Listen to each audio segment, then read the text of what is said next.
अस्सलाम वालेकुम, बिस्मिल्लाहिर्रहमानिर्रहीम। उम्मीद है बच्चों आपने पिछले लेक्चर में कुछ चीज़ों को समझा होगा।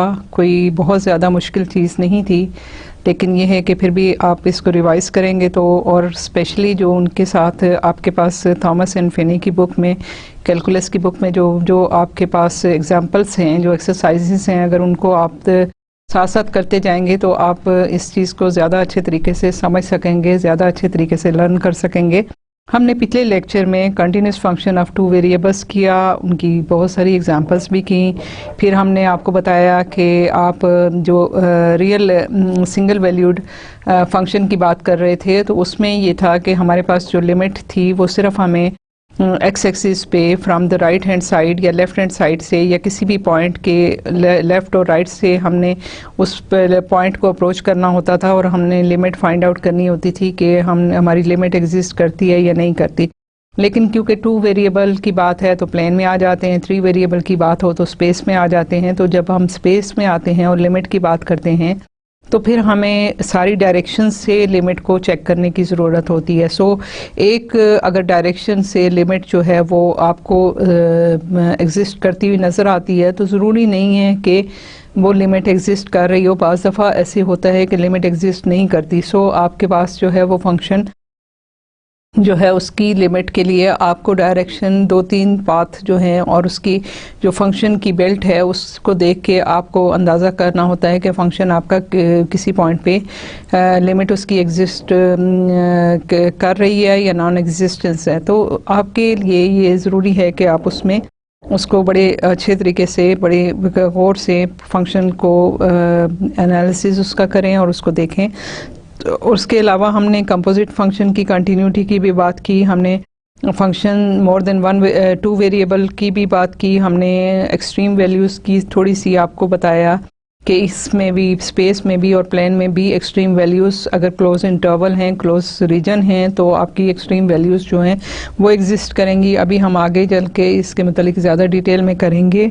फिर हमने कुछ फर्दर एग्जांपल्स की, और आज का जो है वो जो लेक्चर है वो हम उसको आगे से कंटिन्यू करते हैं। आज हम पार्शियल डेरिवेटिव जो बहुत इंपॉर्टेंट है आपके इंजीनियरिंग में, आपके साइंसेस में, हम उसका इंट्रोडक्शन और उसकी मतलब हम आपको वो भी बताएंगे। सो अभी आज हम स्टार्ट करते हैं। सबसे पहले हम आपको आज मैं बताती हूँ सैंडविच थ्योरम क्या होता है। सैंडविच थ्योरम आपने सिंगल वेरिएबल जो है उसमें भी आपने किया, कैलकुलस एंड एनालिटिक ज्योमेट्री के कोर्स में सैंडविच थ्योरम किया, वन वेरिएबल के साथ बात की थी। अभी हम फिर टू वेरिएबल की बात करते हैं कि sandwich theorem for two variable क्या है। कि sandwich theorem for functions of two variables states that if this is a function g of x y which has always values less than or equal to f of x y which has always values less than or equal to h of x y। आपके पास तीन functions हैं, ठीक है, कोई भी तीन functions given हैं for all x y not equal to x not y not in a disc centred at x not y not. क्यों नहीं इसके इक्वल? बिकॉज अगर हम इसके इक्वल ले लेते हैं तो फिर तो हम एक ही पॉइंट पे हैं, फिर हमारी बात नहीं। हम थोड़ा सा एक डोमेन, एक नेबरहुड ले रहे हैं अपनी डिस्क में।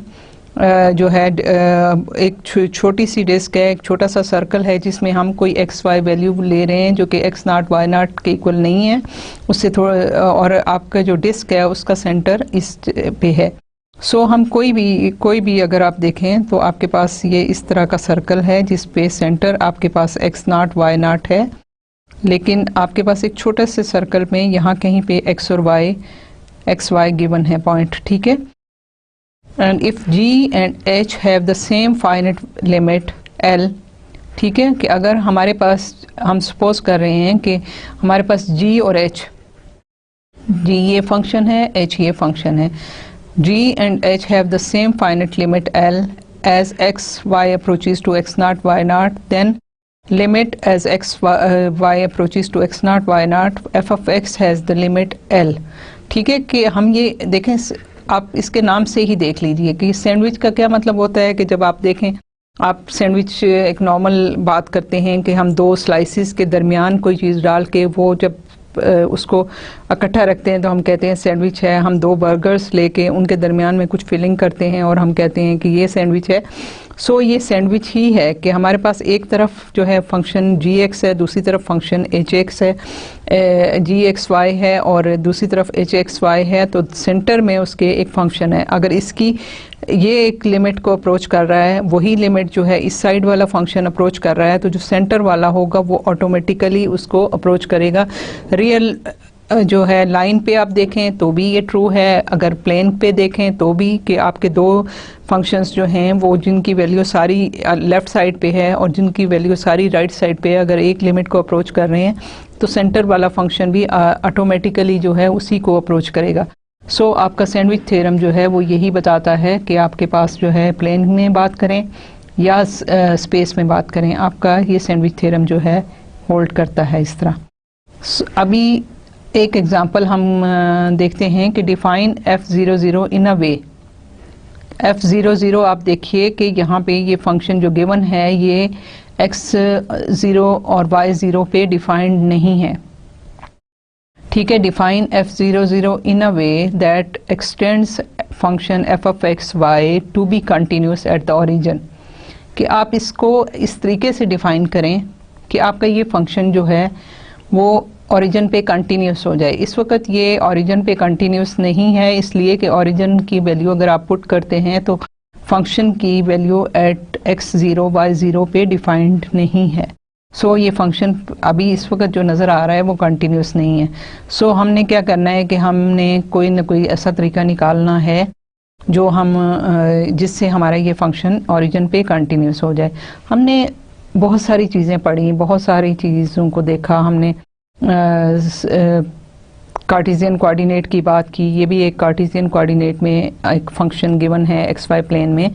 इसी तरह से हमने पोलर कोऑर्डिनेट्स की भी बात की, हमने स्फेरिकल पोलर की भी की, हमने सिलेंड्रिकल पोलर कोऑर्डिनेट्स की बात भी की। तो लेट अस ट्राई कि हमारे पास जो है वो क्या है, 0 पॉइंट है।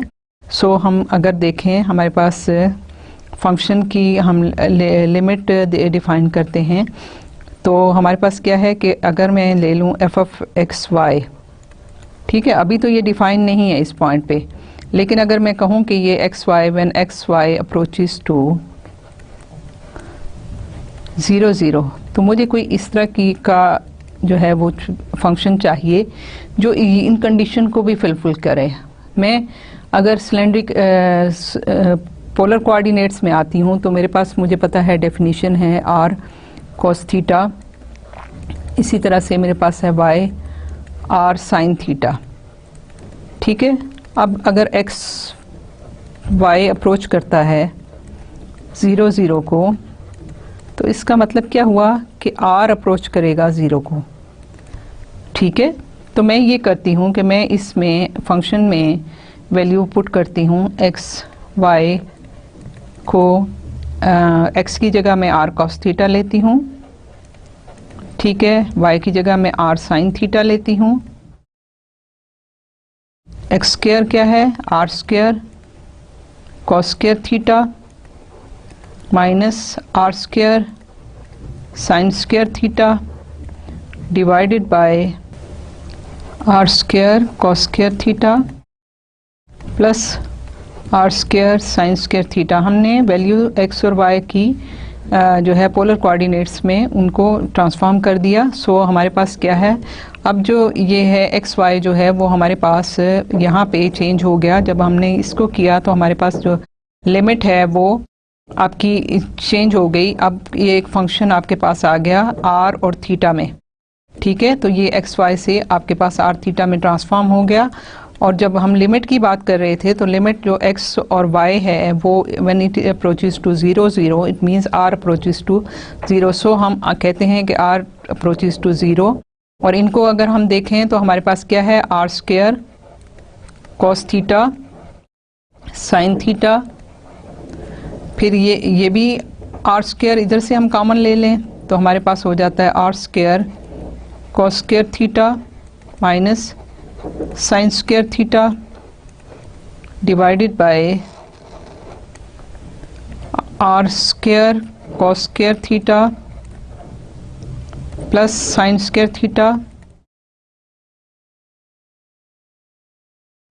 ठीक है। तो आपके पास क्या है, ये आर और लिमिट है when r approaches to zero. तो ये लिमिट आपकी क्या आती है, when r approaches to zero में एक आर स्क्वायर कैंसिल आउट हो जाते हैं और एक आर स्क्वायर आपके पास बचता है, r square cos theta sine theta, और इसको मैं कंबाइन कर लूँ तो मेरे पास ये कॉस 2 थीटा आ जाता है, ठीक है। और cos square theta plus sine square theta आपकी ट्रिग्नोमेट्रिक आइडेंटिटी है, 1 आ जाता है। ये आर स्क्वायर मैंने इसके साथ कैंसिल आउट कर दिया, मेरे पास ये वैल्यू आ गई। So when limit r approaches to zero, आपके पास जो है ये डिफाइन हो गया। और आपके पास आप देखिए कि इस फंक्शन को मैंने जब ट्रांसफॉर्म किया तो फॉर ऑल वैल्यू ऑफ जो है वो थीटा जो है ये 0 0 पे आपका आर 0 पे भी ये फंक्शन आपका डिफाइन हो गया। सो हमारे पास क्या है कि अगर हम इसको ट्रांसफॉर्म करें फंक्शन को, तो ये हमारे पास 0 0 पे ये फंक्शन जो है अगर हम इसको पोलर कोऑर्डिनेट्स में ट्रांसफॉर्म कर दें तो हमारे पास जो है ये वैल्यू जो है वो ओरिजिन पे आपका फंक्शन जो है वो कंटिन्यूस हो जाता है, क्योंकि ये साइन थीटा कॉस 2 थीटा जो है ये फॉर ऑल वैल्यू ये कंटिन्यूस फंक्शन है। आर जो है वो भी पॉजिटिव और ज़ीरो है या नेगेटिव भी है तो भी इससे फ़र्क नहीं पड़ता। So for all value of r and theta ये फंक्शन जो है वो कंटिन्यूस है। सो 0 0 पे भी आर 0 पे भी ये डिफाइन है।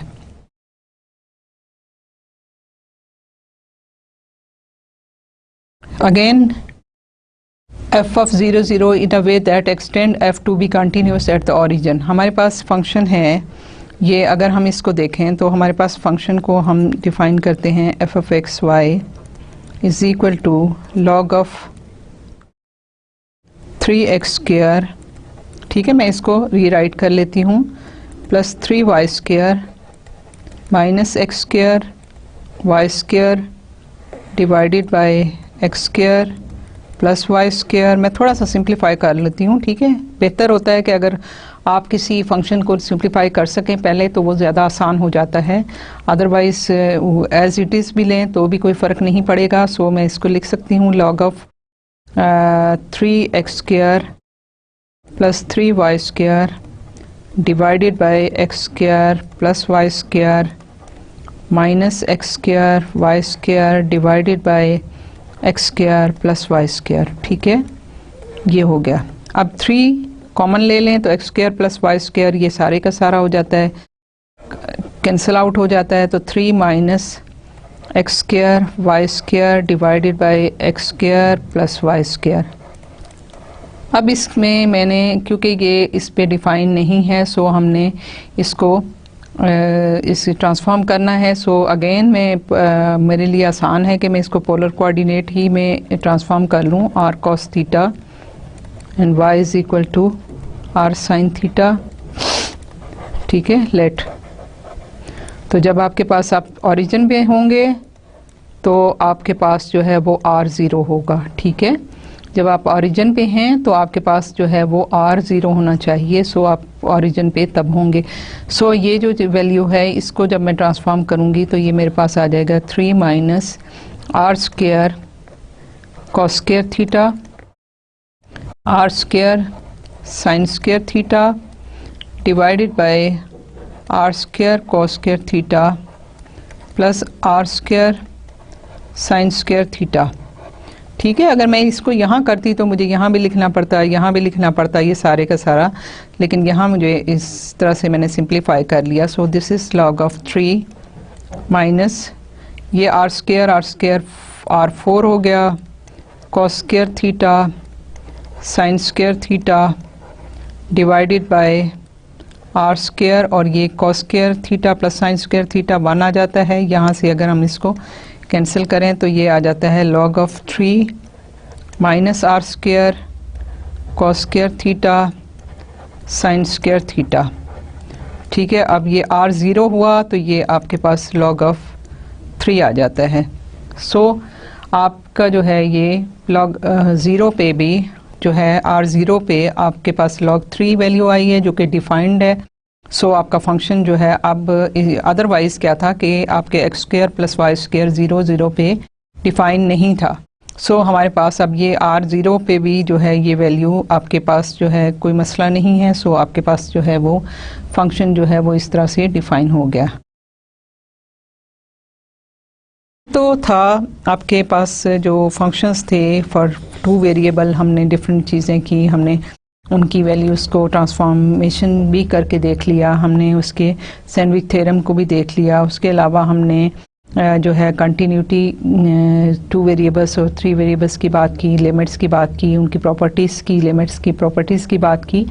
अब हम आते हैं पार्शियल डेरिवेटिव की बात करते हैं। हमने डेरिवेटिव सिंगल वेरिएबल के साथ हमने डेरिवेटिव्स किए थे, उसकी आपने बहुत सारी एग्जांपल्स भी की, बहुत सारे फंक्शन, तो उसी को हम एक्सटेंड करते हैं। लेकिन जब आपके पास मोर देन 1 वेरिएबल हो, क्योंकि आपको पता है कि जब आप डेरिवेटिव लेते हैं तो कोई भी फंक्शन है उसको डिफ्रेंशिएट करते हैं with respect to one single variable d by D x, ठीक है। D F by D x होता है, या जो कोई भी फंक्शन आपके पास हो, आपके पास y is equal to f of x है, अगर फर्ज करें y is equal to f of x है तो d y by D x आप लेते हैं जो कि डिफरेंशियल होता है, डेरिवेटिव इसका होता है एफ डैश ऑफ एक्स आप ले लें, ठीक है। इसी तरह से अगर आपके पास z is equal to some g of x है तो हम d g by D x equal to d g by D x लिखते हैं, ठीक है। ये आपके पास इंडिपेंडेंट वेरिएबल 1 है। लेकिन अब जब हमारे पास ये इंडिपेंडेंट वेरिएबल एक से ज़्यादा हो गए हैं, हम प्लेन में आ गए हैं, हम स्पेस में आ गए हैं, तो फिर आपके पास जो है वो जी अगर x और y हो तो फिर क्या है कि हम इसका D g by D x जो है वो उसको D g by D x नहीं लिखते, इसलिए कि अब ये डेरिवेटिव इसका टोटल डेरिवेटिव नहीं बन सकता, क्योंकि ये फंक्शन जो है वो अगर डी जी को आप करें तो जी तो फंक्शन है y का भी और जी फंक्शन है x का भी। तो जब आप टोटल डेरिवेटिव की बात करते हैं, टोटल डिफरेंशियल की बात करते हैं, d z is equal to, तो फिर आप जी डैश ऑफ सिर्फ x के साथ नहीं कर सकते, d g by D x, ठीक है। डी एक्स ये आप जो है ये आप नहीं इस तरह से डिफाइन नहीं कर सकते, क्योंकि आपके पास अब जो z है वो फंक्शन ऑफ x भी है, फंक्शन ऑफ y भी है। सो हम उसके लिए पार्शियल डेरिवेटिव्स जो हैं वो स्टार्ट करते हैं। सो हमारे पास जो है वो the calculus of several variable is basically single variable calculus, ठीक है। Calculus of several variable is basically single variable calculus applied to several variables one at a time, ठीक है। हम पार्शियल डेरिवेटिव में क्या करते हैं कि हमारे पास अभी सेवरल वेरिएबल्स हैं, ठीक है। हमारे पास एक्स वाई जी हैं, या आपके जो हैं एक्स वाई जी और टी हैं, या एक्स वाई जी टी और पी प्रेशर के साथ हैं, या कोई भी नंबर है हमारे पास फंक्शन जो है जिसमें इंडिपेंडेंट वेरिएबल एक से ज़्यादा हैं। तो उसमें क्या है वो बेसिकली ये होता है कि जब हम उसको डिफ़ाइन कर रहे होते हैं तो हम किसी एक एक्सिस के अकॉर्डिंग अगर उस पे जा रहे होते हैं तो हम बाकियों को कांस्टेंट रख लेते हैं, बाकियों को हम फ्रीज कर देते हैं और फिर हम एक के को डील कर रहे होते हैं। सो हम कहते हैं कि calculus of several variable is basically single variable calculus, ठीक है। वही जो हमने पहले किया था, applied to several variables one at a time, कि हम उन सेवरल वेरिएबल्स में से एक को एक वक्त में डील कर रहे होते हैं, बाकियों को हम फ्रीज कर रहे होते हैं या हम उनको कांस्टेंट रख रहे होते हैं, ठीक है, और सिर्फ एक के साथ डील करते हैं।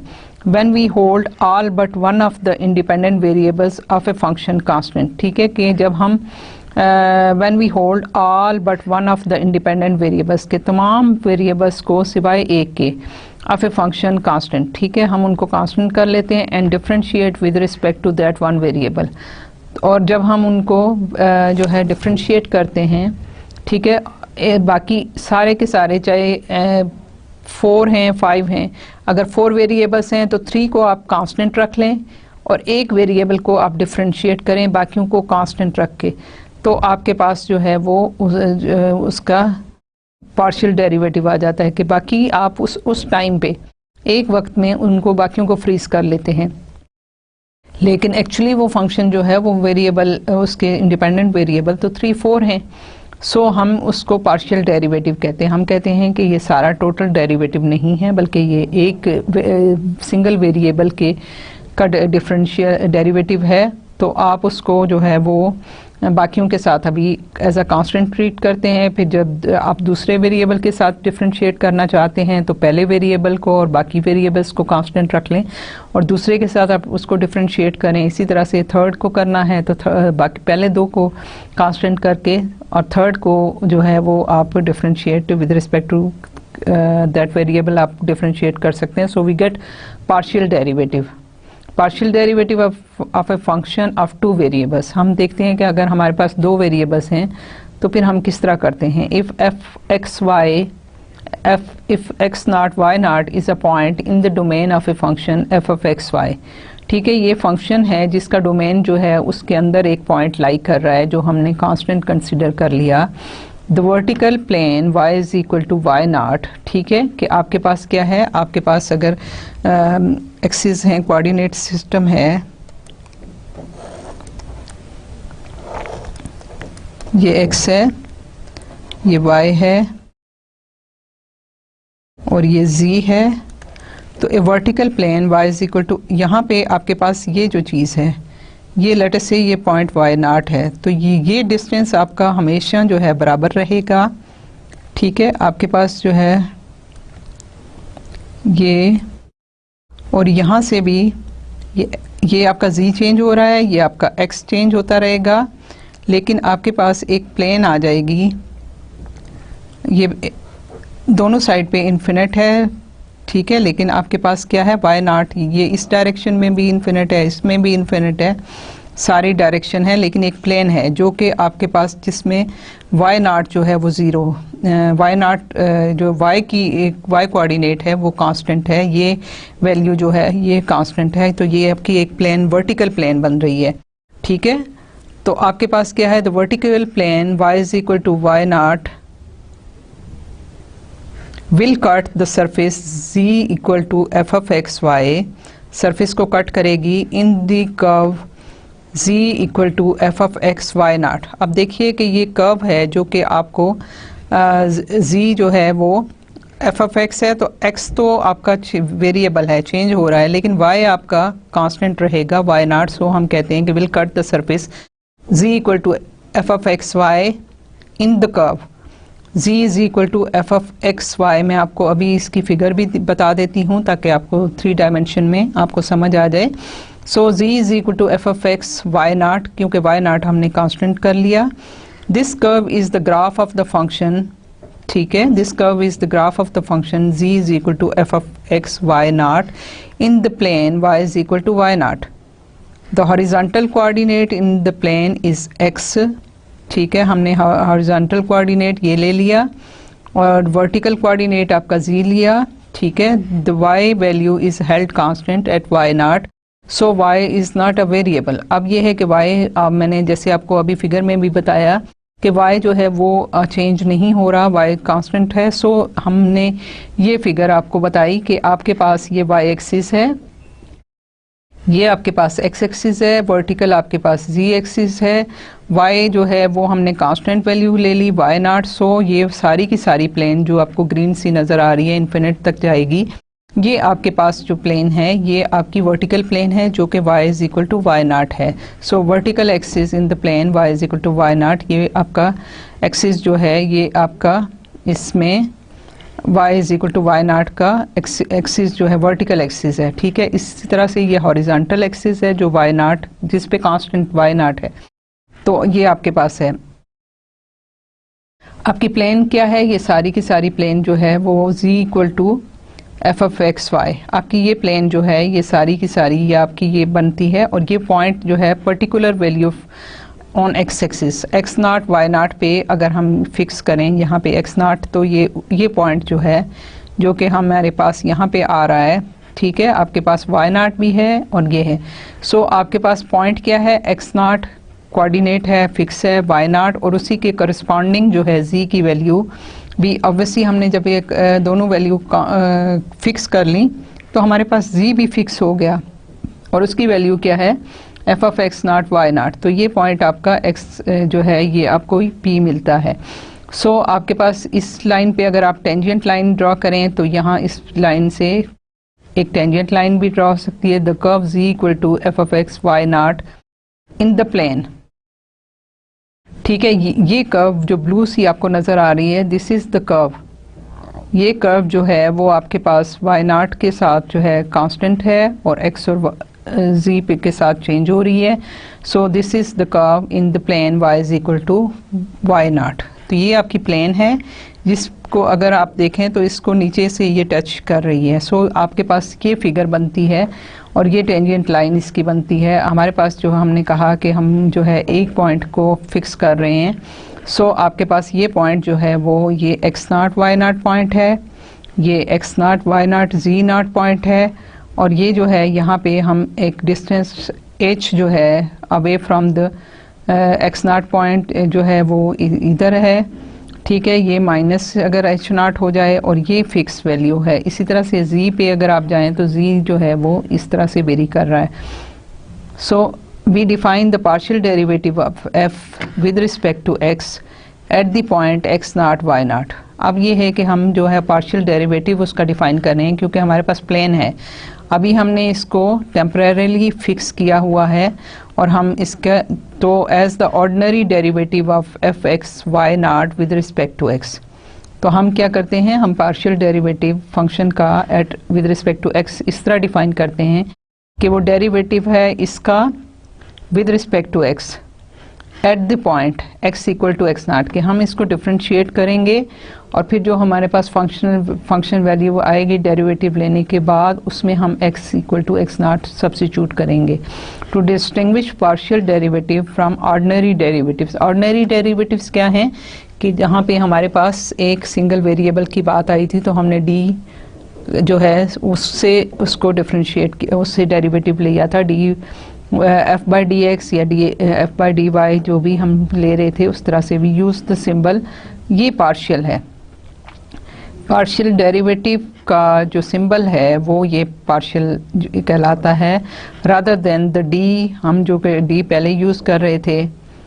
सो हमारी जो पार्शियल डेरिवेटिव की डेफिनेशन है with respect to x, the partial derivative of f of x y with respect to x at the point x naught y naught is the derivative of function f with respect to x at x naught y naught। आप देखिए कि अभी ये उससे change हो गया क्योंकि अब हमारे पास फंक्शन जो है f जो है वो फंक्शन है 2 वेरिएबल का या 3 वेरिएबल का, मोर देन 1 वेरिएबल्स का, इसलिए हमने यहाँ पे ये पार्शियल का साइन लगाया है और इसको हम फंक्शन को डिफ्रेंशिएट कर रहे हैं with respect to x at this point. तो अब क्योंकि चेंज जो है वो x में है सो हमारे पास फंक्शन जो है वो अगेन फंक्शन जो है वो आपका x और y का फंक्शन है। सो हम x की जगह क्योंकि differentiate with respect to x हो रहा है तो हम x की जगह x नॉट प्लस h, ठीक है, ये पॉइंट और इससे ये h small increment in x direction है, ठीक है, जो हमने अभी आपको बताया। ये वाला ये डिस्टेंस स्मॉल डिस्टेंस है इन एक्सिस डायरेक्शन, ठीक है। तो उसको हमने लिया minus f of x not y naught, बिल्कुल एग्जैक्टली वैसे ही जैसे हमने सिंगल वेरिएबल के हवाले से फंक्शन को डिफाइन किया था। अगर यहाँ से हम वाई नॉट को हटा दें, ठीक है, तो आप देखिए कि आपकी वही डेफिनेशन बन जाती है जो हम सिंगल वेरिएबल की बात कर रहे थे और divided by h. Now limit when h goes to 0 आपके पास ये डेरिवेटिव की डेफिनेशन है जो कि पार्शियल डेरिवेटिव है क्योंकि ये आपका फंक्शन अब एक सिंगल वेरिएबल का फंक्शन नहीं रहा, इंडिपेंडेंट वेरिएबल एक से ज़्यादा हैं। सो प्रोवाइडेड द लिमिट एग्जिस्ट, अगर आप रिकॉल करें तो एग्जैक्टली वही डेफिनेशन है जो हम सिंगल वेरिएबल की बात कर रहे थे, लेकिन अब हमारे पास ये डेरिवेटिव नहीं बल्कि पार्शियल डेरिवेटिव आ गए। An equivalent expression for the partial derivatives is d by dx f of x y naught। अब y naught हमने यहाँ कांस्टेंट कर लिया, सो हम जो है d by dx इस तरह लिख रहे हैं, पहले ही हम इसको कांस्टेंट कर चुके हैं और x equal to x naught, ठीक है। The slope of the curve z is equal to f of x y naught at the point p is equal to x naught y naught, ये z naught है, in the plane y is equal to y naught जो है वो आपका derivative, this is the value of the partial derivative of f with respect to x at x naught y नाट। तो slope जो है, इस curve की स्लोप जो है एट दिस पॉइंट, इस पॉइंट पे कैसे करेंगे कि इसका डेरिवेटिव लेंगे विद रिस्पेक्ट टू x और फिर उसको सब्स्टिट्यूट करेंगे x equal to x naught, we will get the slope of the curve at this point. और tangent line to the curve at point p is the line in the plane. ठीक है, मैंने आपको दिखाया था कि plane में ही वो उसके लाइन है y is equal to y naught that passes through the point p with this slope. ठीक है, उस पॉइंट से क्रॉस करेगी और एग्जैक्टली वैसे ही डेफिनेशन है। और आपके पास जो है अब ये y equal to y naught पे के पैरेलल जो है वो लाइन है। The partial derivative partial f by partial x at x naught y naught gives the rate of change of f with respect to x। ठीक है, ये आपको रेट ऑफ चेंज एग्जैक्टली उसी तरह से जैसे सिंगल वेरिएबल की बात है। तो अब लेकिन अब ये है कि ये आपको rate of change in x direction, ठीक है, x डायरेक्शन में रेट ऑफ चेंज दे रहा है। When y is held fix at the value y is equal to Y naught, this is the rate of change of f in the direction of i at x naught y not. ठीक है, ये आपका x direction में या i direction unit vector है in the direction of x axis. तो ये आपकी रेट ऑफ चेंज जो है फंक्शन का इन दिस डायरेक्शन आपको इस पॉइंट पे दे रहा है। ठीक है, the notation for partial derivatives are partial derivative of f with respect to x at x naught y naught क्या है कि partial f by partial x at x naught y naught लिख सकते हैं, या फिर हम इसका ये सबस्क्रिप्ट है। अब इसका derivative with respect to x है, f का सबस्क्रिप्ट अगर हम लगा दें x नॉट वाई नॉट तो ये भी पार्शियल डेरिवेटिव को शो कर रहा है एट दिस पर्टिकुलर पॉइंट। हम इस तरह भी लिख सकते हैं, हम इस तरह भी लिख सकते हैं। उसके अलावा partial derivative of z with respect to x at x naught y naught. अब ये पार्शियल डेरिवेटिव पहले फंक्शन की बात थी, अब z की है तो लेकिन डेरिवेटिव तो इसका ले रहे हैं ना, तो सो हम partial z by partial x at x naught y naught भी लिख सकते हैं, ऐसे लिख सकते हैं। या पार्शियल डेरिवेटिव ऑफ f और z with respect to x, तो हम इसको f ऑफ x ये सबस्क्रिप्ट की बात की। ठीक है, अब हमने x नॉट वाई नॉट कोई फिक्स नहीं किया, हमने सिंपल कहा कि पार्शियल डेरिवेटिव ऑफ f है या z है, तो हम f ऑफ x सिर्फ लिख सकते हैं, partial f by partial x लिख सकते हैं। यहाँ पे पर्टिकुलर पॉइंट नहीं है सो पॉइंट नहीं हम लिखेंगे। z ऑफ x इसका भी सबस्क्रिप्ट x में, इसका मतलब है कि x z का derivative with respect to x है, या partial z by partial x जो है हम कुछ भी इस तरह से कोई भी सिंबल यूज़ करेंगे, ये सारी इक्विवेलेंट हैं, सारी एक जैसी सिंबल हैं, एक ही चीज़ को, एक ही प्रोसेस को शो कर रही हैं। Partial derivative with respect to y, अब क्योंकि हमारे पास जो है वो पार्शियल डेरिवेटिव की बात आई, हमने x एक्सिस के हवाले से बात की कि x अलॉन्ग x एक्सिस जो है डिफरेंशिएट कैसे करना है किसी भी फंक्शन को जो कि 2 वेरिएबल का या 3 वेरिएबल का फंक्शन है, इंडिपेंडेंट वेरिएबल्स का, हम उसके डेरिवेटिव्स देख रहे हैं। अब ये विद रिस्पेक्ट टू y है, the partial derivative of f of x y with respect to y at the point x naught y naught. पहले था विद रिस्पेक्ट टू x, अब ये विद रिस्पेक्ट टू y हो गया। The point x naught y naught is partial f by partial y। अब partial f है और यहाँ इसकी जगह x की जगह y हो गया, क्योंकि हम इसका पार्शियल डेरिवेटिव ले रहे हैं with respect to y at the point x naught y naught. इसको हम इस तरह भी शो कर सकते हैं d by D y of f of x naught. अब हमने क्या किया कि हमने x को फिक्स कर लिया। जब हम इसका डेरिवेटिव ले रहे हैं विद रिस्पेक्ट टू y तो हमने दूसरा जो है इंडिपेंडेंट वेरिएबल वो हमने फिक्स कर लिया। सो हमने x नॉट लिखा और y और उसको y is equal to Y naught. तो जो आपकी डेफिनेशन है, अब हम पहला जो वेरिएबल था f ऑफ x y का, ठीक है, f ऑफ x y का जो पहला वेरिएबल था वो हमने फिक्स कर लिया, तो उसमें तो कोई चेंज नहीं होती। अब जो चेंज है वो y में आएगी। So y naught plus h minus f of x naught y naught divided by h as limit h goes to 0 provided the limit exist. तो ये partial derivative with respect to y at this point. हम इस point की बात कर रहे हैं। सो इस पॉइंट में हमने एक स्मॉल इंक्रीमेंट देखा, और आपको पता है ये सीकेंट लाइन है ना, ये सीकेंट लाइन की डेफिनेशन है, और लेंथ जो है उससे डिवाइड जब आप करते हैं और लेंथ अप्रोचेस टू 0 तो आपको वहाँ पे टेंजेंट लाइन मिलती है। So this is the derivative with respect to y। तो ये पार्शियल डेरिवेटिव है with respect to y। The slope of the curve z is equal to f of x naught y at the point x naught y naught f of x naught y naught। ठीक है, वो point हमने fix कर लिया, ये z naught है। In the vertical plane x equal to x naught। पहले तो आपकी थी ना y naught, तो हमने कहा था ये प्लेन, अब आपकी प्लेन जो है वो एक्सिस है और ये इस तरफ प्लेन बन गई। सो हमारे पास जो है पहले इस यहाँ था, अब आपके पास जो है वो ये x naught हो गया। ठीक है, और आपकी जो प्लेन है वो आपकी सारी की सारी इस तरह से, और यहाँ से z एक्सिस आपका है, तो ये x जो है ये आपका ऐसे, ये प्लेन आपकी इस तरह से, ये प्लेन आपकी ऐसे बनती है। ठीक है, ये वाली प्लेन आपकी ये इस इन डायरेक्शंस में इन्फिनिट है, लेकिन आपका ये x जो है वो x naught है, फिक्स है। ठीक है, ये अभी मैं आपको फिर उसी तरह डिटेल में 3D में आपको दिखाऊंगी। तो vertical plane x is the partial derivative of f। ठीक है, the slope of the curve at the point this in the vertical plane x equal to x naught is the partial derivative of f with respect to y। Exactly वैसे ही जैसे मैंने पिछला आपको explain किया। अब उस प्लेन के बजाय हमने दूसरी प्लेन ले ली with respect to y at x naught y naught।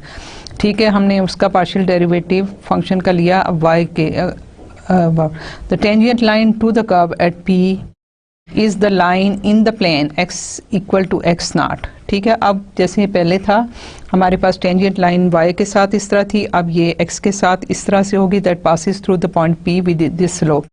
The partial derivative gives the rate of change of f with respect to y at x naught y naught। ठीक है, when x is held fixed at the value x equal to x naught, this is the rate of change of f in the direction of j। अब ये direction जो है y axis के along है, this is the rate of change of function in the direction of y। ठीक है, ये unit vector है, in the direction of y at x naught y naught। इस पर्टिकुलर पॉइंट पे रेट ऑफ चेंज आपको दे रहा है। The partial derivative with respect to y is denoted by partial f by partial y at x naught y naught, f subscript y x naught y naught, और partial f by partial y अगर x particular point नहीं given x naught y naught तो partial f by partial y है, और इसी को हम लिख सकते हैं f of y। सो ये तो नोटेशंस हैं जो कि आप इनमें से कोई भी यूज़ कर सकते हैं। सो अब क्या है कि अब ये आपकी जो प्लेन है वर्टिकल प्लेन वो आपकी x equal to x naught पे है, तो ये वर्टिकल प्लेन इस तरह बनी। टेंजेंट लाइन आपकी पहले हमारी tangent line y is equal to y naught में इस डायरेक्शन में थी। ठीक है, अब ये इस डायरेक्शन में आ गई। सो आपके पास पॉइंट जो है वो x naught y naught z naught वही पॉइंट है। ठीक है, आपके पास ये प्लेन जो है वो x z equal to f of x y, ये जो ब्राउन सी आपको नज़र आ रही है ये आपकी जो है ये प्लेन है। वर्टिकल एक्सिस है in the plane at x equal to x naught। ये वर्टिकल जो है पॉइंट x naught से आपका वर्टिकल एक्सिस है। इसी तरह से ये आपका हॉरिजॉन्टल एक्सिस है from x equal to x naught पे y डायरेक्शन में, और जो कर्व है वो x naught y जो है ये कर्व जो आपको ब्लू नज़र आ रही है, ये नीचे जो आपकी प्लेन आ रही है ये कर्व जो है ये आपको दे रही है in the plane x equal to x naught। तो ये आपकी कर्व जो है वो इस पर्टिकुलर पॉइंट पे x equal to x naught पे ये है।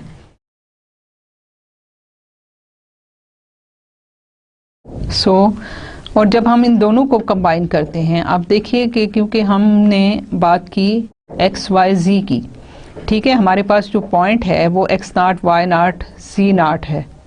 तो अब हम क्योंकि सरफेस में हैं तो सरफेस में पहले हमने एक को फिक्स किया, तो हमारे पास ये वाली जो है टेंजेंट लाइन आ गई थी और ये वाली प्लेन्स आ गई थी। ठीक है, दूसरी जब हमने जो है दूसरे को फिक्स किया तो हमारे पास ये लाइन आ गई, ठीक है। अब एक्स नॉट पे ये वाली लाइन है, वाई नॉट पे ये वाली लाइन है, और जब हम दोनों लाइंस को हम सरफेस की बात करें और जब हमारे पास एक्स वाई जी आ जाता है, सरफेस आती है, तो हमारे पास ये जो टोटल है वो सरफेस इस टाइप की आती है। दिस टेंजेंट लाइन है slope f of y x at x not y not, ठीक है। ये वाली आपकी x not y naught partial f by partial y लिया था। इसी तरह से जो ये वाली स्लोप थी ये partial f by partial x at x not y naught लिया, तो हमारी स्लोप की ये डायरेक्शन आ गई। The curve z equal to f of x y naught हमारे पास ये आ गई, ठीक है, in the plane y is equal to Y naught. इसी तरह से हमारे पास दूसरी कर्व जो थी एक्स नॉट हमने की, अभी आपको ये दोनों दिखाई हमने, और इन दोनों को जब हमने कंबाइन किया तो हमारे पास जो प्लेन है, ये वाली प्लेन जो है ये वाली, ये आपके पास y is equal to Y naught वाली है। ये जो प्लेन है ये आपके पास x equal to x naught है। ये जो पॉइंट है ये आपके पास एक्स नॉट वाई नॉट है। सो आपके पास जो टोटल आपके पास ये स्पेस बनती है वो आपके पास z equal to f of x y के साथ आपकी बनती है प्लेन। सो इनको जब आप कंबाइन करते हैं तो आपके पास ये सरफेस और इनकी टेंजेंट लाइन है। सो कंबाइन करेंगे तो फिर देखें आगे हम चलते हैं और फर्दर इसकी इंफॉर्मेशन जो है वो आपको देते हैं कि किस तरह से आप इनको डिफाइन करते हैं। अभी तो हम देखें कि हमने पार्शियल डेरिवेटिव्स की बात की। आपके पास डिफरेंट फंक्शंस हैं, डिफरेंट कर्व्स हैं, उनके किस तरह से पार्शियल डेरिवेटिव आप फाइंड आउट करते हैं। सो उसके लिए ये एग्जांपल है कि find the value of partial f by partial x and partial f by partial y at the point 4, -5। X है 4, वाई इज इक्वल टू -5 है, या एक्स नॉट इक्वल टू 4 है, वाई नॉट इक्वल टू -5 है। So आपके पास function given है, तो हम इसका पहले partial f by partial x लेते हैं, ठीक है, एट द पॉइंट। अब हम क्या करेंगे कि हमारे पास जो है हम इसको एक्स नॉट वाई नॉट पे जब लेंगे तो हम फंक्शन को partial f by partial x, हम इसको एक्स और वाई नॉट हम फिक्स कर रहे हैं, ठीक है, at x equal to x naught. तो आपके पास फंक्शन है, हमने वाई नॉट फिक्स कर दिया, तो हमारे पास क्या है, इसका डेरिवेटिव आया partial f by partial x, बिल्कुल नॉर्मल डेरिवेटिव की तरह से आप लें तो आपके पास आता है 2x, ठीक है, प्लस हमने y को वाई नॉट किया हुआ है। स्टेप और कर लेते हैं, और वो ये है कि हम इस तरह से लिख लेते हैं पार्शियल बाय पार्शियल एक्स, और फंक्शन क्या है एफ एक्स वाई नॉट, तो ये फंक्शन है एफ एक्स। तो इसको जब हम वाई नॉट पुट करेंगे, और वाई नॉट मेरे पास क्या है, मैं अगर लेट से मैं इसको सिंपल वाई नॉट ही करती हूँ, बाद में इसकी वैल्यू सब्स्टिट्यूट कर दूंगी, तो मेरे पास जो है वो आ जाता है x square plus 3x y naught plus y naught -1, ठीक है, और एट हमें x equal to x naught करना है।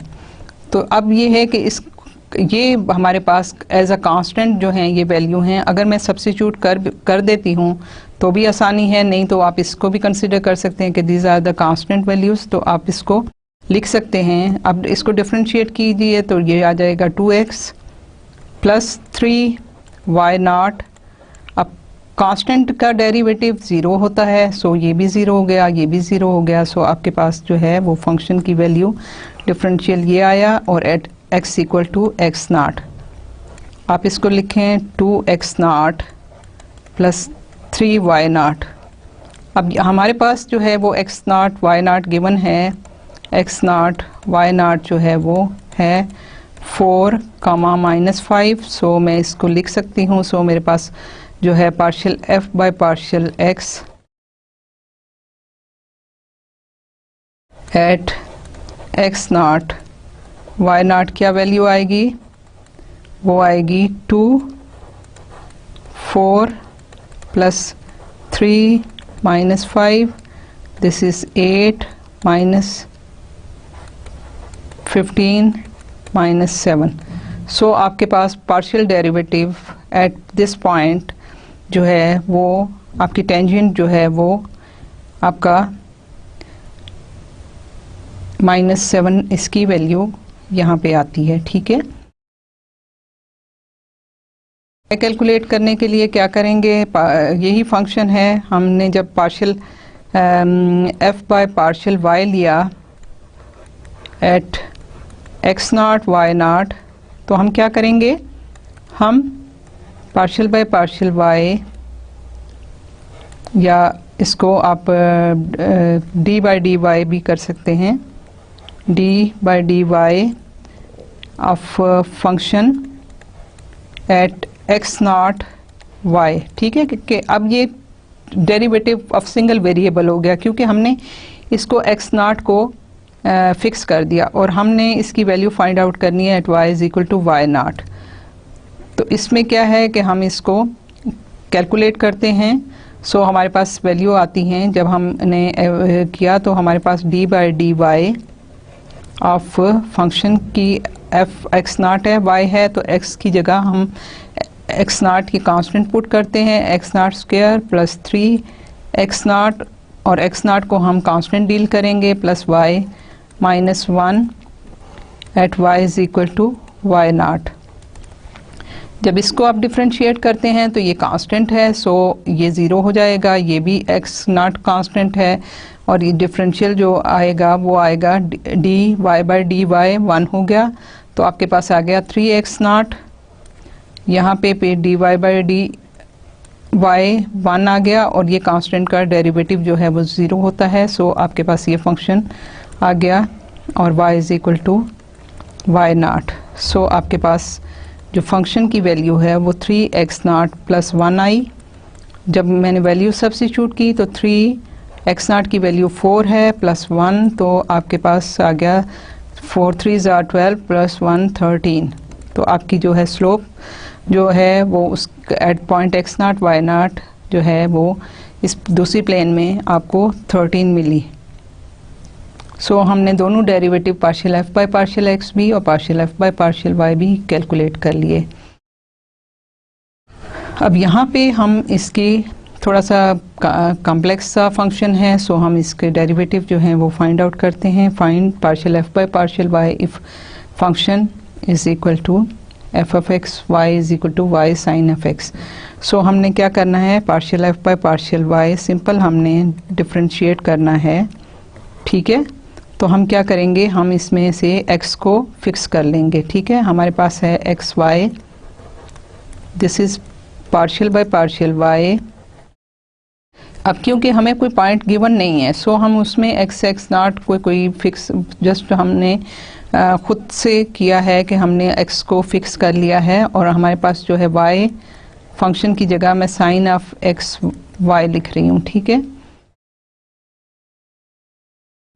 अब इसमें डिफ्रेंशिएट कैसे करेंगे, क्योंकि मैंने इसको x को फ्रीज कर दिया, या x को मैंने कांस्टेंट ले लिया, फिक्स ले लिया, तो मेरे पास जो डेरिवेटिव आया, तो अब प्रोडक्ट रूल की बात करेंगे तो क्या होगा, d y by d partial y है, partial y by partial y, और दूसरा आपके पास साइन एक्स वाई जो है first function, derivative of first function into derivative, आपके पास ये है फर्स्ट फंक्शन है, इसको हम सेकंड फंक्शन कंसीडर कर लेते हैं। तो आपके पास क्या है, partial derivative of first function with respect to y, और second function plus first function into the partial derivative of second function sine of x y, ठीक है। ये आ गया with respect to y। So partial y by partial y जो है 1 आ गया, तो आपके पास ये पहला जो है वो साइन ऑफ एक्स वाई आ गया, ठीक है, प्लस y, और साइन का डेरिवेटिव हमने x को कांस्टेंट रखा हुआ है, ठीक है।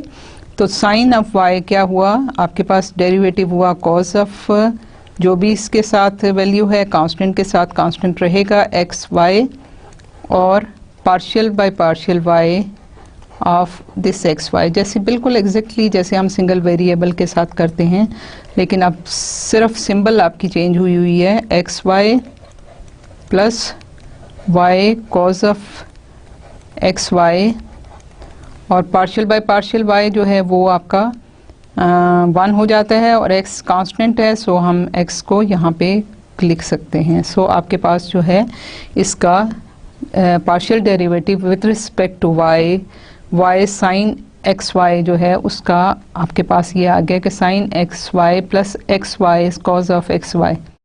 सो आपने इसका ऐसे कैलकुलेट करना है।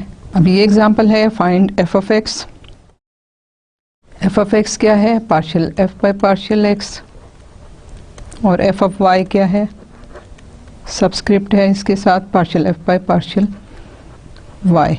आपने कैलकुलेट करना है। पहले मैं पार्शियल बाय पार्शियल एक्स देखती हूँ। एफ ऑफ एक्स वाई, तो इसमें मैं y को कांस्टेंट ले लेती हूँ, ठीक है। इसको मैं सपोज कर लेती हूँ, ये मेरे पास कांस्टेंट है और x वेरिएबल है, तो आपके पास पार्शियल बाय पार्शियल x होगा 2y y plus cos of x, ठीक है। तो मेरे पास क्या है? मेरे पास y कांस्टेंट है।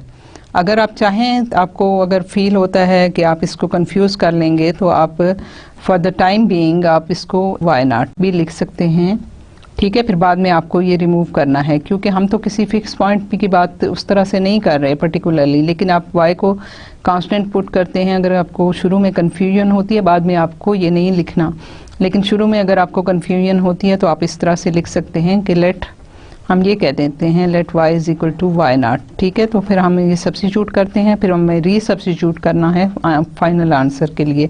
सो ये आपके पास आ गया 2y नॉट, ठीक है। ये आपके पास जो है आपका सिंगल वेरिएबल के साथ आपकी डिफरेंशियल, आपको पता है फर्स्ट फंक्शन इनटू द, ये आपके पास जो है डिनोमिनेटर जो है इसका क्या आएगा?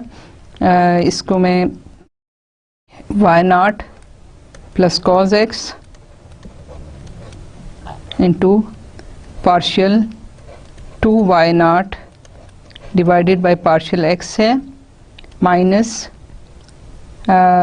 2y not partial by partial x of y not plus cos of x, ठीक है। ये हमने जो है सिंगल वेरिएबल के हवाले से किया, और y not plus cos of x, ठीक है, होल स्क्वायर।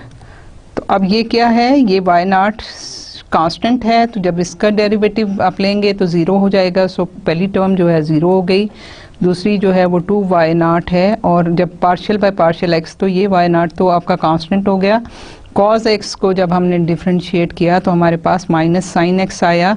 सो आपके पास ये है माइनस साइन x, ठीक है, और divided by y not plus cos of x whole square, और माइनस माइनस साइन प्लस हो गया, 2y not sine x divided by y not plus cos x whole square, ठीक है। तो हमने शुरू में y is equal to Y not किया था सिर्फ अपनी आसानी के लिए, अपनी इसके लिए कि हम इसको याद रख सकें कि ये हमारे पास कांस्टेंट है। सो हमारे पास partial by partial x of f of x y क्या आएगा? This is equal to 2y sine x divided by y plus cos x whole square, ठीक है। आपके पास ये इस तरह से आपकी वैल्यूज़ जो हैं पार्शियल बाय पार्शियल x जो है वो आपके पास आ गया, जिसको हम partial f of subscript x भी लिख सकते हैं। सो आपके पास ये कैलकुलेट हो गया। इसके बाद हम partial by partial y calculate करते हैं, तो उसके लिए हम क्या करेंगे कि हम अगेन फंक्शन लेते हैं। तो हमारे पास जो है पार्शियल बाय पार्शियल y, ये आपके पास f ऑफ y है, और f of x comma y ये ले लेते हैं। अब हमने क्या करना है? हमने पार्शियल डेरिवेटिव लेना है विद रिस्पेक्ट टू y। सो हम इसमें x जो है इसको हम कांस्टेंट कंसीडर करेंगे और y को लेंगे। तो उसके लिए फिर ये है कि let x equal to some x not हमने कांस्टेंट कंसीडर करना है। ये आपने जब प्रैक्टिस करेंगे तो उसके बाद आपने ये काम करना नहीं है, ठीक है। मैं सिर्फ आपके लिए कि आपको एक आइडिया रहे, आप भूलें नहीं, आपकी उसके लिए है। तो मैं ये चीज़ जो है ये इसको छोड़ देती हूँ, मैं नहीं लिखती, और मैं सिर्फ जो है मेरे जहन में ये होना चाहिए कि ये x जो है वो कांस्टेंट है। So this is equal to partial by partial y of 2y y plus cos of x, ठीक है। अब ये जो है दिस इज इक्वल टू क्या है, डिफरेंशियल जो है y plus cos of x partial 2y bye partial y minus 2y partial by partial y of y plus cos of x divided by y plus cos of x। ये आपने सारा कुछ जो है वो कैलकुलस एनालिटिक ज्योमेट्री में किया हुआ है। अभी जो है वो हम देखें तो ये है आपके पास y plus cos of x, और जब आपने डिफ्रेंशिएट किया y को y के साथ तो ये 1 आ गया। सो ये आपके पास जो है वो सिर्फ 2 आता है, और 2y जब इसको डिफ्रेंशिएट किया तो partial y by partial y 1 आ गया। ये आपके पास x कांस्टेंट था, so partial cos x over partial y जो है वो 0 हो जाता है। सो आपके पास ये सिर्फ 2y आ जाता है, और y plus cos of x whole square this is equal to 2y plus 2 cos of x minus 2y over y plus cos of x whole square, and this is equal to 2 cos of x divided by y plus cos of x whole square। ठीक है, तो ये आपके पास जो है वो partial derivative of function f of x y with respect to y जो है ये आपके पास वैल्यू आ गई। क्योंकि हमारे पास कोई वैल्यू फिक्स कोई पॉइंट फिक्स गिवन नहीं है, सो हम इसका यही जर्नल सोल्यूशन जो है वो छोड़ देते हैं as it is. Find partial z by partial x if the equation, अब ये एक और थोड़ी सी कॉम्प्लिकेटेड या इम्प्लिसिट इक्वेशन है। सो हमारे पास क्या है, हमारे पास फंक्शन जो है वो ये गिवन है, और हमें partial z by partial x find out करना है if the equation is define z as function of 2 independent variable. जो z है वो हमारा z फंक्शन है f ऑफ x y का, ठीक है। सो पार्शियल डेरिवेटिव जो हैं वो एग्जिस्ट करते हैं, सो हम इसका partial z by partial x जो है फाइंड आउट करना है। सो हम क्या करेंगे कि हम इक्वेशन लिखेंगे, ठीक है। इक्वेशन हम लिखते हैं पार्शियल बाय पार्शियल x हमने लेना है, ठीक है, और y c minus log of c is equal to partial by partial x of x plus y, ठीक है। हमारे पास जो z है वो फंक्शन है x और y का, और x और y जो वो हैं वो हमारे पास इंडिपेंडेंट वेरिएबल हैं। So partial by partial x जब हम करते हैं तो हमें y को फ्रीज करना है, ठीक है। जब हमने पार्शियल बाय पार्शियल x लेना है तो हमें y को फ्रीज करना है, लेकिन z जो है वो फंक्शन है x और y का, वो फ्रीज नहीं होगा।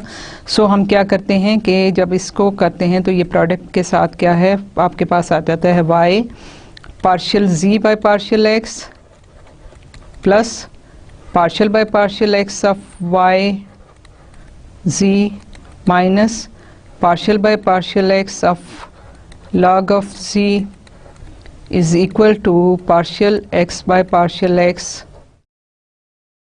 plus partial y by partial x।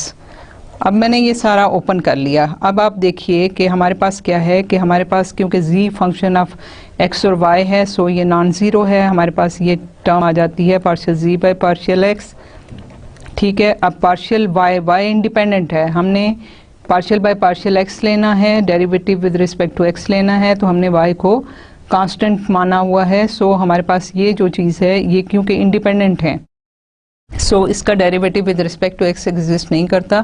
सो हमारा ये ज़ीरो हो जाएगा, ये टर्म सो हमारे पास ज़ीरो हो जाती है। यहाँ पे जो है ये इसको इक्वल टू ज़ीरो कर लें, ज़ीरो हो गई। और ये जो है पार्शियल क्योंकि z फंक्शन ऑफ x है, सो लॉग ऑफ z क्या होता है -1 ओवर z, इसका डेरिवेटिव आपको पता है, and partial z by partial x आ गया, ठीक है। This is equal to partial x by partial x 1 हो गया, और partial y by partial x again जो है ये 0 हो गया। तो हमारे पास ये वैल्यू आ गई। हमें partial z by partial x find out करना है। यहाँ देखिए आपने पहली जो लाइन है partial z by partial x find out करना है। सो मैं इसको लिख सकती हूँ partial z by partial x common ले लूँ y माइनस 1 ओवर z, ठीक है, इज इक्वल टू 1। सो यहाँ से मेरे पास आ जाता है partial z by partial x, LCM लिया तो y z minus 1 over z is equal to 1। तो यहाँ से मैं इसको लिख सकती हूँ partial z by partial x equal to z over y z minus 1। तो ये मेरे पास जो रिज़ल्ट है जो मुझे रिक्वायर्ड था partial z by partial x वो कैलकुलेट हो गया यहाँ से। सो आपने देखा कि जब पार्शियल डेरिवेटिव की बात करें और हमारे पास ज़्यादा वेरिएबल इम्प्लिसिट टाइप की इक्वेशंस बने तो हम किस तरह से डेरिवेटिव जो है वो कैलकुलेट करेंगे। The plane x equal to 1 intersects the paraboloid z is equal to x square plus y square in a parabola. Find the slope of the tangent to the parabola at at 1 to 5। ठीक है कि आपके पास क्या है, plane जो है वो x इक्वल टू 1 पे इंटरसेक्ट कर रही है पैराबोलाइड को। सो आपके पास जो है वो आपकी इक्वेशन क्या आती है जहाँ पे आपने पैराबोला में फाइंड आउट करना है slope of the tangent to the parabola at 1, 2 and 5। सो आपके पास जो है वो x जो है वो 1 फिक्स हो गया। सो आपके पास partial z by partial y आ जाएगा, ठीक है, this is equal to partial by partial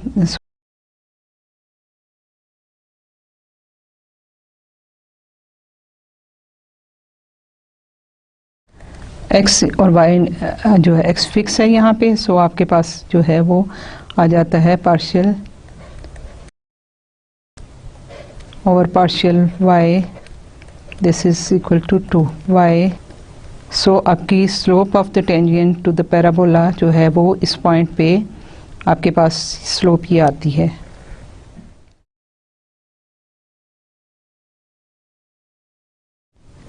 सो आपके पास जो है वो देखिए कि आप अगर इसको फिगर में देखें तो आपके पास क्या है कि x इक्वल टू 1 इंटरसेक्ट कर रहा है, पैराबोलाइड है z is equal to x square plus y square. ठीक है, ये आपका पैराबोला है जिसकी प्लेन जो हैं सारी की सारी एक्स वाई प्लेन जो हैं वो सर्कल्स बन रहे हैं। ठीक है, सर्कल बन रहे हैं। तो स्लोप जो है वो आपके पास इस पॉइंट पे जो बनेगी वो आपकी x इक्वल टू 1 पे बन रही है। सो आपकी जो स्लोप है वो आपको जो मिल रही है वो इस पॉइंट पे है और ये टेंजेंट लाइन है, सरफेस आपकी x square plus y square है। सो ये प्लेन जो काट रही है इसको वो आपके पास जो है यहाँ इस पॉइंट पे पैराबोलाइड पे आपके पास जो है स्लोप हमने ये कैलकुलेट की है। ठीक है, if x, y and z are independent variables and f of x, y, z is equal to x sin of y plus 3z, find partial f by partial z। ठीक है, ये तीनों इंडिपेंडेंट वेरिएबल्स हैं। सो हम जब भी इसमें find out करेंगे पार्शियल एफ बाय पार्शियल जी तो हम क्या करेंगे कि हम इसमें एक्स और वाई जो हैं वो कांस्टेंट कंसीडर करेंगे। ठीक है, हम इन दो को कांस्टेंट ले लेंगे, हम सिर्फ जी के अकॉर्डिंग जो है वेरिएबल ले लेंगे और सो हमारे पास ये जो आ जाएगा partial f by partial z at x y z जो है that is equal to partial by partial z of x sin of y plus 3z। ठीक है, ये हो गया। अब क्योंकि मैंने इसमें x और y को कांस्टेंट कंसीडर किया है सो मेरे पास ये कांस्टेंट है, ये कांस्टेंट है। सो मेरे पास क्या आएगा, ये x एज इट इज आ जाएगा, एक कांस्टेंट आएगा और partial by partial z of sine y plus 3z। ठीक है, ये आपके पास हो गया। This is equal to x और साइन का क्या डेरिवेटिव है, कॉस। ठीक है, cos of y plus 3z और partial by partial z of y plus 3z। तो ये आपके पास आ गया x cos of y plus 3z partial by partial z, क्योंकि ये इंडिपेंडेंट वेरिएबल्स हैं एक्स वाई जी, तो ये डिपेंड नहीं कर रहा, हम इसको कांस्टेंट कंसीडर कर रहे हैं, सो इट विल बिकम 3। और पार्शियल जी बाय पार्शियल जी 1 हो जाता है, सो ये आपके पास आ जाएगा 3x cos of y plus 3z। So आपने इसको कैलकुलेट कर लिया डेरिवेटिव्स को, partial derivative with respect to z। So हम जितने भी हमारे पास वेरिएबल होंगे, जब हम किसी के अकॉर्डिंग उसका डेरिवेटिव लेना चाहेंगे तो बाकियों को हम कांस्टेंट कंसीडर करेंगे, और जो है उनको हम जो इंडिपेंडेंट हैं, ठीक है, अगर डिपेंडेंट हो तो ऑब्वियसली जिस पे डिपेंडेंट होंगे, अगर जब उनका डेरिवेटिव हम with respect to those variable लेंगे तो फिर हम उनको नहीं कर सकेंगे, ठीक है। अब ये एक आपके पास एग्जांपल है, if resistors of R1, R2, R3 ohms are connected in parallel to make an R ohm resistor, ठीक है। ये एक फिगर है जिसमें R1, R2 और R3 आपको गिवन है, ठीक है, ये रेजिस्टेंस हैं और रेजिस्टेंस गिवन है। The value of R can be found from the equation 1/R equal to total resistance जो है 1/R1 plus 1/R2 plus 1/R3। Find the value of partial R by partial R2 when R1 is equal to 30, R2 is equal to 45 and R3 is equal to 90 ohm। तो हमारे पास क्या है, हमें partial R by partial R2 find करना है।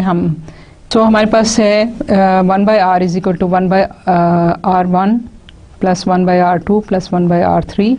तो हमें partial R by partial R2 find out करना है। सो पहले तो हम इसको यहाँ पे लिख लेते हैं, 1/R equal to 1/R1 plus 1/R2 plus 1/R3।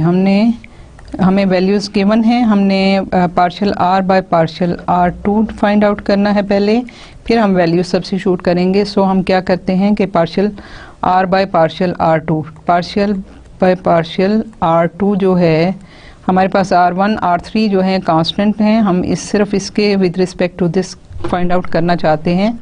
This is 1/R plus partial by partial R2 1/R1 जो कि कांस्टेंट है, plus partial by partial R2 1/R2 plus partial by partial R2 1/R3। क्योंकि R1 और R3 जो हैं वो constants हैं, सो हमारे पास ये आपके पास इक्वल साइन है। सो ये क्या है, 1/R, इसका जब आपने डेरिवेटिव लिया तो this is minus 1/R square partial R by partial R2, ठीक है, यही होता है ना, R raise to the power -1, इसका जब आपने डेरिवेटिव लिया विद रिस्पेक्ट टू R2 तो ये माइनस साइन के साथ ये आ गया। दिस इज़ इक्वल टू, ये कांस्टेंट है सो 0 हो जाएगा, ये जो है ये अगेन -1/R स्क्वायर हो जाएगा, ठीक है। आपके पास ये वैल्यू -1/R स्क्वायर जो है वो आप इसको डिफ्रेंशिएट करते हैं तो आपके पास ये वैल्यू आ गई, ये भी कांस्टेंट हो गया। सो आपके पास ये यहाँ से वैल्यू आ गई। सो यहाँ से आपने partial R by partial R2 calculate करना है। This is minus minus sine plus हो जाएगा और ये आ जाएगा R square divided by R2 square है, तो R2 square this is equal to R over R2 square. So just मैं वैल्यू सब्स्टिट्यूट करूँगी तो मेरे पास जो है partial R by partial R2 जो है वो आपके पास अब मुझे एक्चुअली R की वैल्यू चाहिए। सो मैं क्या करूँगी कि मैं 1/R is equal to 1/R1 plus 1/R2 plus 1/R3, तो मैं इनकी वैल्यू देखूँ तो R1 30 है, R2 45 है, तो ये हो जाएगा 1/30 प्लस 1/45 प्लस 1/90। सो आपके पास जो है 1/R की वैल्यू यहाँ से आ जाएगी और इसी तरह से आपके पास R2 की वैल्यू है 1/45। सो आप जब partial R by partial R2 calculate करेंगे तो देन आप R की वैल्यू सब्स्टिट्यूट कीजिए, ठीक है। ये जो आपके पास वैल्यू आई इसको सिंप्लीफाई करें तो आपके पास जो है वो वैल्यू इसका मैं एलसीएम ले लूँ तो मेरे पास आता है 93 + 2 + 1, दिस इज 6/90,